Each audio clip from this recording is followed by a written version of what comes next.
Perkenalkan, nama saya Jeffrey Nathan Hernan dari Prodi Agribisnis kelas B dengan NIM 20 30 30 40 20 88. Kali ini saya akan menjelaskan sedikit tentang pengembangan paragraf. Pengembangan paragraf yang pertama, paragraf dibangun oleh lebih dari satu kalimat. Pengembangan paragraf adalah perincian dan pengurutan pikiran yang terpadu yang diwujudkan melalui penataan kalimat-kalimat. Penggunaan kalimat topik yang tepat akan memudahkan pembaca membuat ringkasan dan sebuah karya tulis. Yang kedua, kemampuan menentukan dan meletakkan kalimat topik secara tepat. Yang ketiga, kemampuan merinci secara maksimal gagasan utama paragraf ke dalam gagasan bawahan. Dan yang keempat, kemampuan mengurutkan gagasan. Selanjutnya, ada 10 metode pengembangan paragraf. Yang pertama, sudut pandang. Untuk memperkaya sebuah uraian atau berita, kita dapat menguraikan hasil penyerapan panca indera kita, sudut pandang, dan memberikan seseorang, sebuah ruang, suasana, sebuah benda, atau perasaan. Dengan demikian, kita dapat membangun suasana hati pembaca.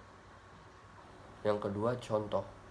Sebuah gagasan bisa menjadi jelas jika diperkuat dengan beberapa contoh atau ilustrasi. Yang ketiga, klimaks atau anti klimaks. Paragraf diawali dengan gagasan bawahan yang tidak terlalu penting, diikuti oleh kalimat-kalimat yang berangsur-angsur meningkat kepentingannya. Paragraf diakhir oleh kalimat yang paling tinggi tingkat kepentingannya. Secara logis, pengembangan paragraf seperti ini disebut sebagai pengembangan. Yang keempat, definisi luas. Paragraf seperti ini biasanya menguraikan sebuah gagasan yang abstrak atau istilah yang menimbulkan kontroversi yang membutuhkan penjelasan. Jenis tulisan dalam paragraf seperti ini adalah eksposisi. Yang kelima, klarifikasi. Beberapa dari analisis atau uraian pengembangan ini berusaha mengelompokkan berbagai hal yang dianggap memiliki kesamaan ke dalam suatu kategori. Dengan demikian, hubungan di antara berbagai hal itu menjadi jelas.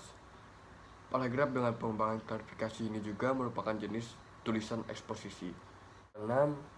Perbandingan dan pertentangan. Perbandingan dan pertentangan dapat digunakan secara bersamaan atau terpisah.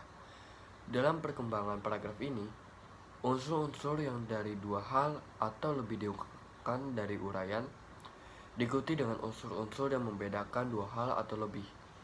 Hal yang perlu diperhatikan adalah bahwa perbandingan dan pertentangan itu dilakukan berdasarkan tolok ukur yang sama. Pengembangan paragraf itu merupakan sebuah cara agar pembaca sampai pada suatu penilaian yang relatif sama mengenai dua hal atau lebih. Yang ketujuh, analogi. Analogi dalam pengembangan paragraf analogis, uraian didasarkan pada kesamaan dari dua hal atau lebih. Dua hal atau lebih dibandingkan secara sistematis untuk menemukan hal-hal yang sama. Hal dibandingkan dapat berasal dari kategori yang sama atau bahkan.